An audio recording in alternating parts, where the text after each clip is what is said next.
Assalamualaikum warahmatullahi wabarakatuh. Hai semua, kembali lagi pada pembelajaran kimia. Ibu harap kalian dalam keadaan baik-baik saja ya. Nah, pembelajaran hari ini akan disampaikan oleh Ibu mengenai sifat-sifat asam karboksilat dan ester yang akan Ibu sampaikan sendiri.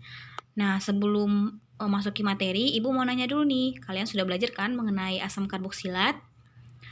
Ada yang masih ingat apa itu asam karboksilat? Nah, asam karboksilat ialah senyawa organik yang memiliki gugus karbonil atau dirumuskan dengan COH di dalamnya. Contohnya CH3COH, asam etanoat biasa disebut dengan asam cuka, kemudian HCOH atau asam metanoat. Nah, bagaimana sih untuk kita mengetahui bahwa senyawa A itu adalah asam karboksilat, senyawa B adalah ester? Kita harus mengetahui bagaimana sifat-sifat dari senyawa tersebut, bagaimana ciri dari senyawa tersebut, bagaimana karakter khusus dari senyawa tersebut. Betul kan? Kalau kita mau mengetahui sesuatu, baru kita harus mengetahui. Kalau kita mau membedakan sesuatu, baru kita harus mengetahuinya terlebih dahulu. Nah, berarti penting untuk kita mengetahui sifat-sifat asam karboksilat dan ester ini. Makanya kita akan belajar mengenai sifat-sifat asam karboksilat dan ester ini. Dan sifat-sifat asam karboksilat dan ester ini yang akan dibahas mencakup tiga hal besar, yaitu tentang ikatan hidrogen, kemudian keasaman dan kepolaran. Yang pertama, sifat fisik asam karboksilat. Pada poin pertama, pada temperatur kamar, pada jumlah atom C1 sampai C4 biasa disebut dengan suhu rendah, itu memiliki bentuk cairan encer. Kemudian pada jumlah atom C5 sampai C9, pada suhu tengah dia memiliki bentuk cairan kental. Pada jumlah atom C lebih dari 10 atau disebut dengan suhu atas, dia memiliki bentuk cairan padat. Kemudian poin yang kedua, dia baunya menyengat. Nah, ini sifat fisik khusus dari asam karboksilat. Contohnya pada bau cuka pada asam asetat. Pernah ya kalian mencium bau cuka, asam cuka itu sangat menyengat ya. Dan ini salah satu sifat khusus dari asam karboksilat. Kemudian bau mentega pada asam butirat, bau seperti kambing pada asam pentanoat dan asam dekanoat. Kemudian yang ketiga, titik didihnya lebih tinggi daripada alkohol. Karena mengapa? Si asam karboksilat ini memiliki ikatan hidrogen dimerik, yang mana dia memiliki ikatan hidrogen itu sebanyak 2. Sedangkan dalam alkohol, dia memiliki ikatan hidrogennya hanya 1, sehingga titik didihnya itu lebih tinggi. Mengapa? Itu akan nanti dijelaskan pada slide selanjutnya ya. Kemudian yang poin keempat, kelarutan dalam air. Semakin banyak rantai karbon C, maka semakin sukar ia larut dalam air. Nah, begitu juga ya dengan sebaliknya, kalau semakin pendek rantai karbonnya, maka dia semakin mudah larut dalam air. Nah, kelarutan berkurang dengan bertambahnya panjang rantai karbon karena gaya dipol menjadi kurang penting dan gaya dispersi menjadi lebih dominan. Berarti semakin panjangnya rantai karbon itu, kelarutannya itu akan berkurang karena adanya gaya dipol yang menjadi kurang penting dan si gaya dispersi ini menjadi lebih dominan. Itulah yang menyebabkan salah satu faktor mengapa dia semakin berkurang kelarutannya ya. Kemudian sifat kimia asam karboksilat.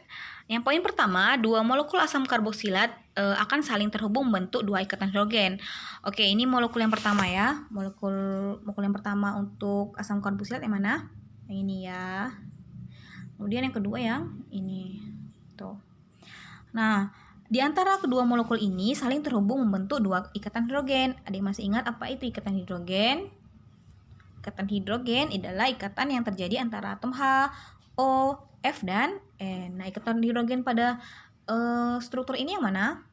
Yang atas sama yang bawah. Ini ya.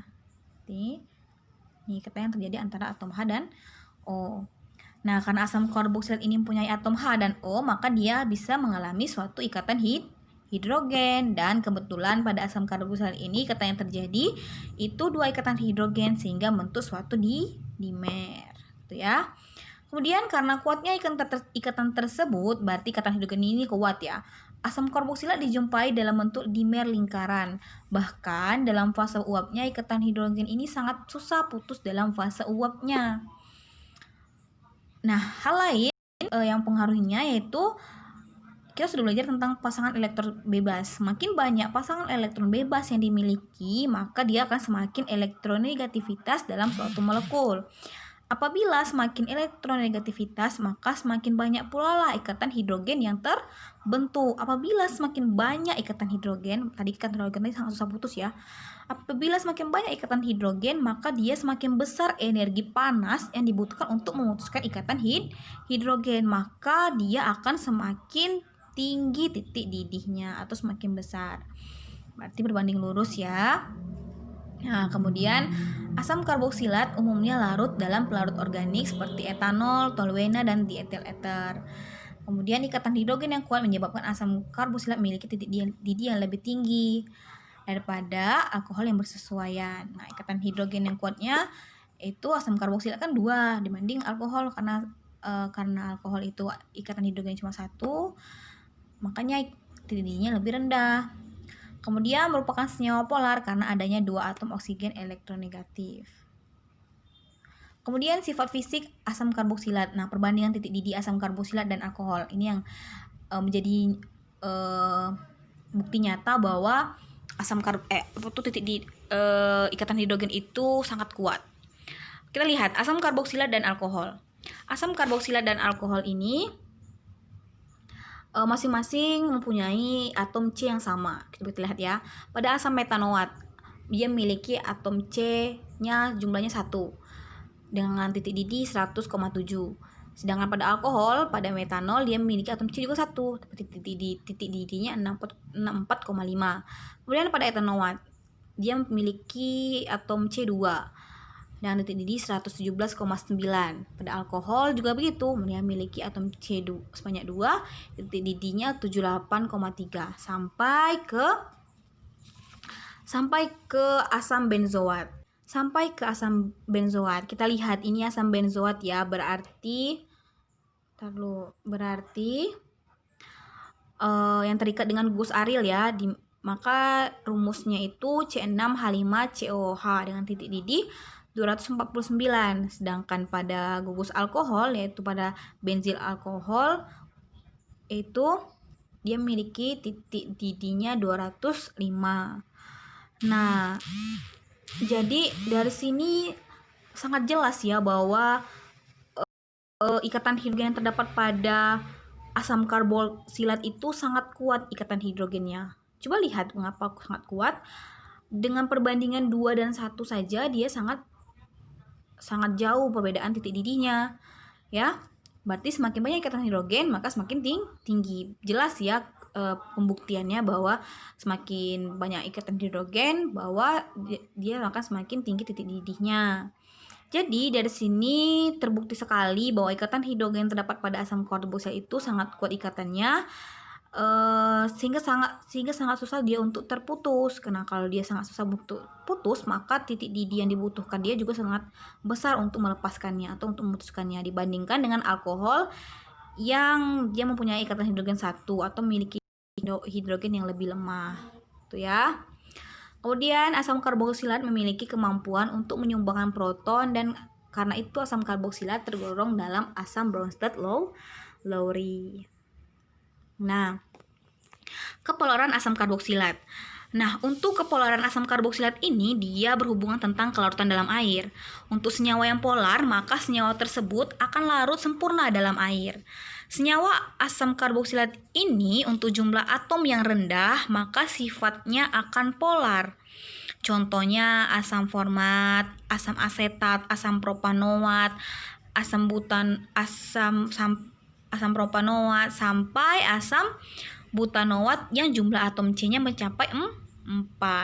Ternyata kelarutan asam ini adalah sempurna dalam air ya, dalam 100 ml H2O pada 25 derajat Celcius ya. Pada 25 derajat Celcius. Kemudian begitu juga semakin bertambahnya rantai karbon, ternyata kelarutan dalam air juga semakin menurun. Misalnya asam dekanoat, dia mempunyai atom C-nya sebanyak 10, sehingga kelarutan dalam airnya 0,01 gram per 100 ml H2O pada 25 derajat Celcius. Nah, sedangkan pada asam benzoat dia memiliki jumlah atom C-nya itu lebih sedikit dibanding asam dekanoat, itu memiliki kelarutan pada air itu 0,4 gram per 100 mili H2O pada 25 derajat Celcius. Nah, berarti untuk asam karboksilat itu sendiri memiliki gugus polar dan gugus non polar. Jadi ini gugus polarnya ya. Nah, ini gugus polar. Ini polar. Dan gugus alkil, rantai alkilnya ini merupakan gugus non-polar. Ini non-polar. Non-polar ya. Sehingga semakin banyak rantai karbonnya atau semakin panjang R-nya, maka senyawa asam karboksilat ini semakin cenderung bersifat non-polar. Misalnya asam palmitat. Nah, asam palmitat ini mempunyai jumlah atom C sebanyak 16. Coba kalian hitung nih dari sini sampai dari sini itu jumlahnya 16. Nah, dari sini kita sudah tahu bahwa dia memiliki atom C yang tinggi ya, atom C yang tinggi. Berarti dia sudah jelas ini sifatnya adalah non-polar atau tidak larut dalam air. Jadi jika atom C-nya itu bersifat rendah, dia akan bersifat non-polar. Sedangkan jika atom C-nya bersifat rendah, dia akan bersifat polar. Sedangkan apabila atom C-nya tinggi atau besar, dia akan bersifat non-polar. Berarti ini sifatnya non-polar karena dia memiliki jumlah atom C yang tinggi atau panjang. Kalau dia memiliki atom C-nya yang rendah atau sedikit, dia akan bersifat dia akan bersifat polar atau larut dalam air atau berikatan dengan air. Ini ya, H2O. Di sini paham ya? Kemudian keasaman asam karboksilat. Nah, kita lanjut pada keasaman karboksilat. Asam karboksilat ini sifatnya asam lemah ya. Kita lihat asam format nilai pKa-nya 3,68. Kita bandingkan dengan asam klorida. Asam klorida itu kita tahu adalah asam kuat. Dia memiliki pKa-nya -7. Lihat, jika pKa-nya kecil maka dia akan semakin asam kuat. Berarti benar ya, asam klorida itu adalah asam kuat karena pKa-nya sangat kecil, -7. Kalau kita lihat semakin banyaknya jumlah karbon, kalau kita lihat dari semakin banyaknya jumlah karbon, misal antar asam format, asam asetat, dan asam butanoat, yang mana asam format ini memiliki atom C-nya 1, asam asetat itu 2, dan asam butanoat ini ada 4. Ternyata nilai pKa-nya semakin tinggi, artinya untuk semakin bertambahnya rantai karbon, maka keasamannya semakin lemah. Nah, sekarang kita bandingkan gimana struktur asam karboksilat ini jika kita tambahkan dengan atom klor. Misalnya pada asam kloroasetat yang awalnya dia CH2COH, ketika ditambah klor menjadi ClCH2COH. Nah, ternyata pKa-nya lebih rendah dibandingkan dengan asam format itu sendiri, di mana yang jumlah atom karbonnya cuma ada 1 aja. Kemudian ketika kita tambahkan lagi jumlah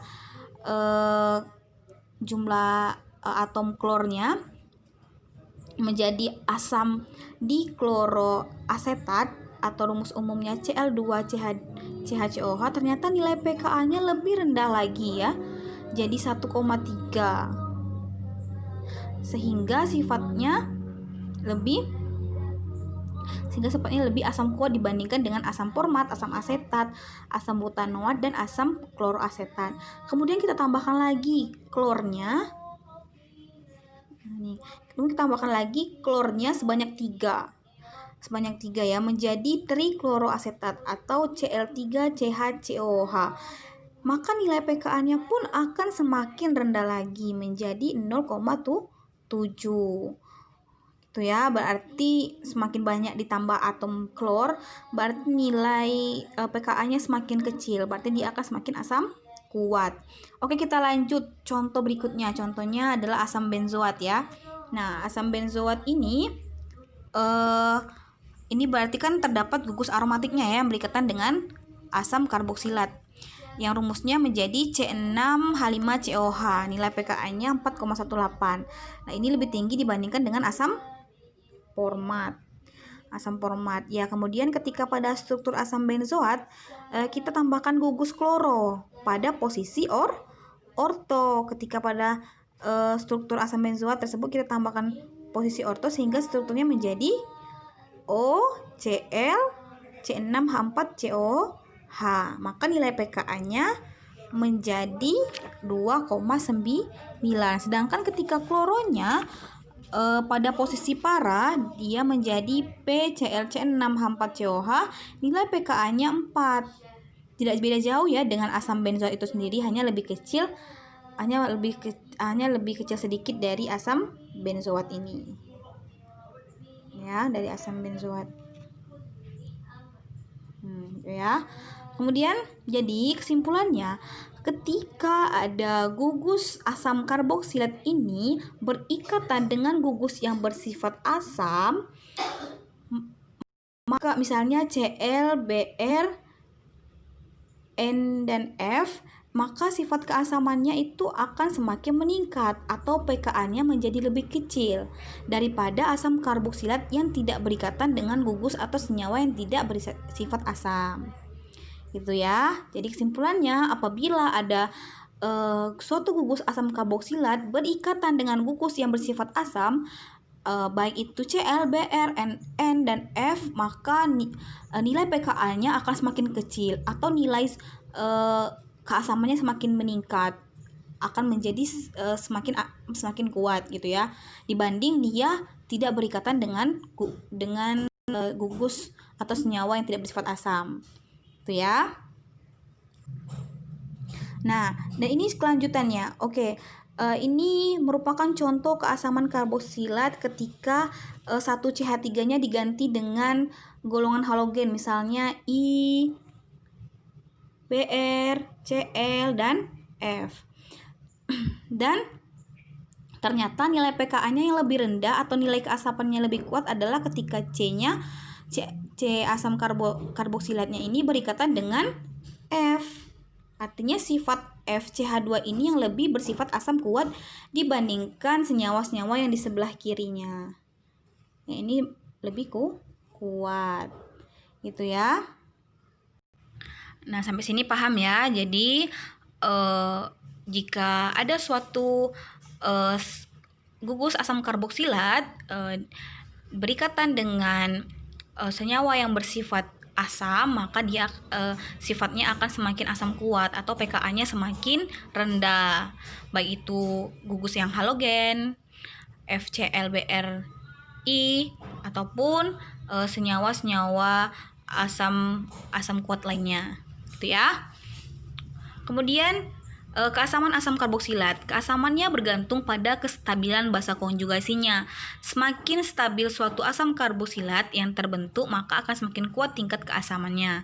Hal ini dipengaruhi oleh keberadaan suatu asam elektronegatif, yaitu tadi F itu lebih besar dari Cl, dari Br, dan lebih besar dari I. Maka benarlah si F tadi dia semakin kuat. Dia paling besar kekuatan asamnya karena dia semakin elektronegatif suatu asamnya. Kemudian letak atom elektronegatif terhadap gugus fungsi semakin dekat, maka dia akan semakin asam.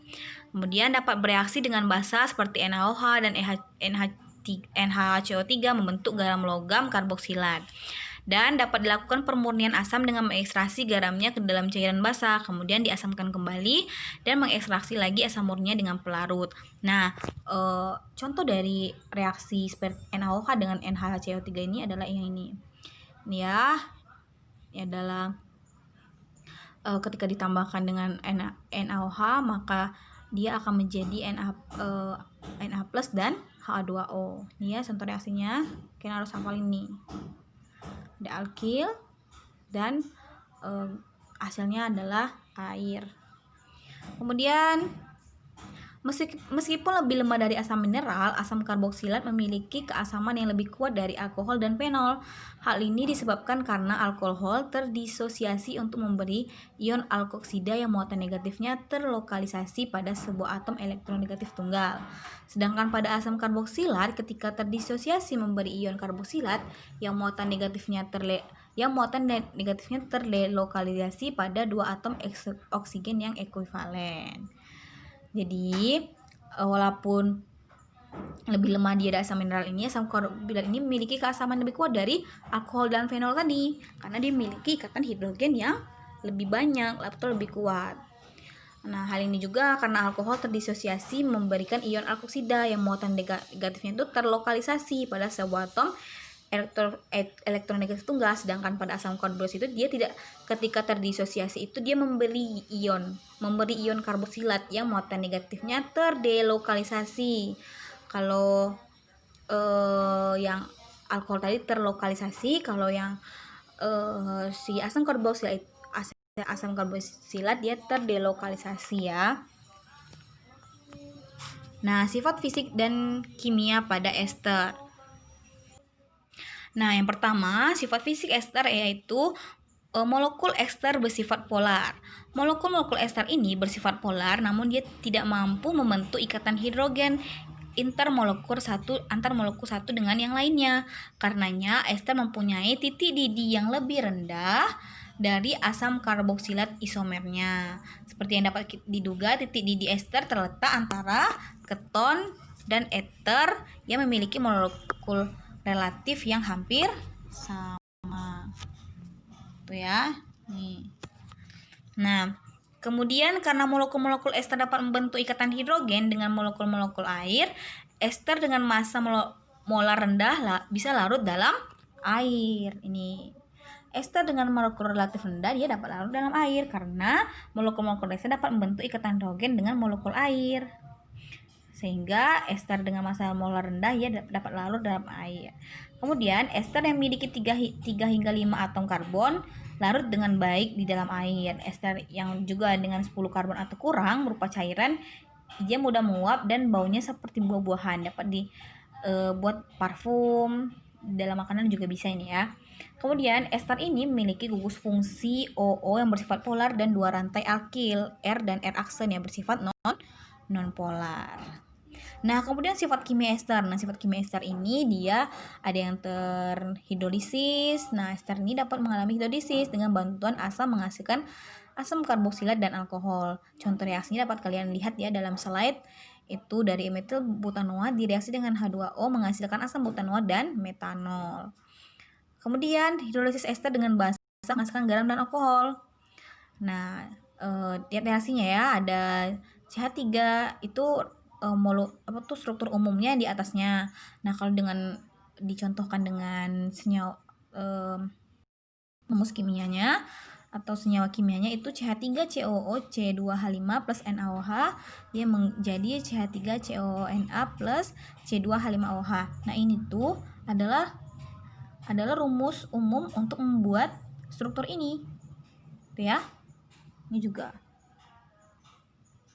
Tuh ya. Kemudian pembuatan di laboratorium, oksidasi alkohol polimer dengan oksidasi kuat. Contohnya CH3 CH2OH dia akan menjadi CH3 COH plus H2O dengan katalis KMNO4. Kemudian pembuatan di industri. Di industri asam asetat merupakan senyawa penting. Asam asetat dibuat dari hidrasi asetilena yang dioksidasi dengan menggunakan katalis Hg2+ sehingga dia menghasilkan reaksi yang seperti ini ya. Silakan dihafal reaksi-reaksi tersebut karena reaksi-reaksi seperti ini dia memang harus dihafal dan dipahami juga ya bagaimana perubahan bentuk dari struktur tersebut. Kemudian asam formia dibuat dari reaksi antara gas karbon dioksida dengan air pada suhu dan tekanan tinggi menggunakan katalis oksida logam. Nah, reaksinya seperti ini. Itu juga harus dihafal ya. Nah, pembuatan ester.